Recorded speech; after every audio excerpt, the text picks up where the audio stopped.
Channel of Vadodara. નગર પ્રાથમિક શિક્ષણ સમિતિ દ્વારા સમિતિની 22 જેટલી શાળાઓના સમારકામની કામગીરી આજથી હાથ ધરવામાં આવી છે। નેતાજી સુભાષચંદ્ર બોઝ તાંદલજા શાળાના વિદ્યાર્થીઓ અને હાલ વૈકલ્પિક વ્યવસ્થા ન મળે ત્યાં સુધી ઘર બેઠા શિક્ષણ આપવાનો નિર્ણય કરવામાં આવ્યો છે, જેને લઈને વિસ્તારના સામાજિક કાર્યકર અશફાક મલિક દ્વારા શિક્ષણ સમિતિના ચેરમેન મિનીશ પંડ્યાને આવેદનપત્ર આપી રજૂઆત કરવામાં આવી છે કે શાળાના નવીનીકરણની કામગીરીનું તેઓ સમર્થન કરે છે, પરંતુ બાળકોનું શિક્ષણ પ્રભાવિત ન થાય તેની પણ સમિતિ કાળજી લે। શિક્ષણ સમિતિ દ્વારા પણ આ મામલાને ગંભીરતાથી લઈ વહેલી તકે સમારકામ પૂર્ણ કરી બાળકોનું શિક્ષણ શરૂ થાય તેવી બાહેધરી આપી છે। આ સાથે વૈકલ્પિક વ્યવસ્થા ઊભી ન થાય ત્યાં સુધી બાળકોના શિક્ષણને લઈને પણ ગંભીરતા વ્યક્ત કરી છે।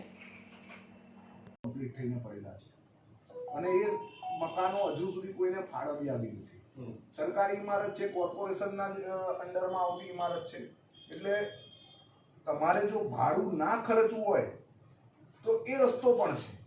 એટલે ત્યાં આગળ આ જગ્યાનું એ કરી અને એવું કીધું હતું કે ભાઈ આનું એ કરવી પડશે, નવી બનાવવી પડે।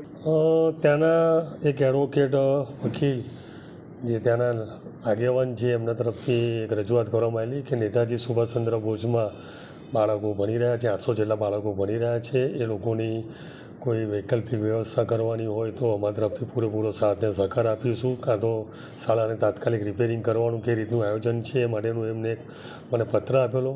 એમને આખી વિગત એમને સમજાવીને એમને જણાવ્યું છે કે અમે વૈકલ્પિક વ્યવસ્થા ભાવરૂપે રિપેરિંગની કામગીરી બી શરૂ કરી દીધી છે અને આજુબાજુમાં કોઈ શાળા નજીક છે કે કોઈ NGO દ્વારા કોઈ પ્રાઇવેટ શાળા મળી શકે છે એના માટેની ચર્ચા કરી શાળાના આચાર્ય જોડે, વાલીઓ જોડે, તમામ જોડે ચર્ચા કરીને આગળનું શું આયોજન થાય છે એના માટેની અમે રજૂઆત બી કરેલી છે।